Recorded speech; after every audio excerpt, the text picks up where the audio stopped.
Karibu katika sekta ya ufugaji wa samaki nchini Tanzania. Hapa ni Lake Victoria, eneo la Kamanga. Kuna keji zaidi ya 50 ambazo zimewekwa katika eneo hili. Na hawa mbele yako ni vijana wataalamu wa ufugaji wa samaki nchini. Hapa ni katika zoezi la ulishaji wa samaki katika keji. Moja kwa moja unaweza kaona eneo la keji zinavyoonekana.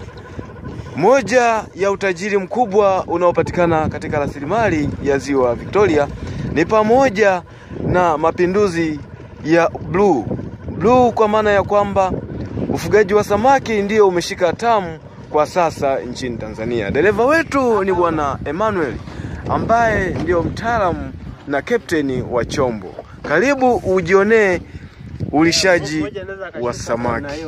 Asante.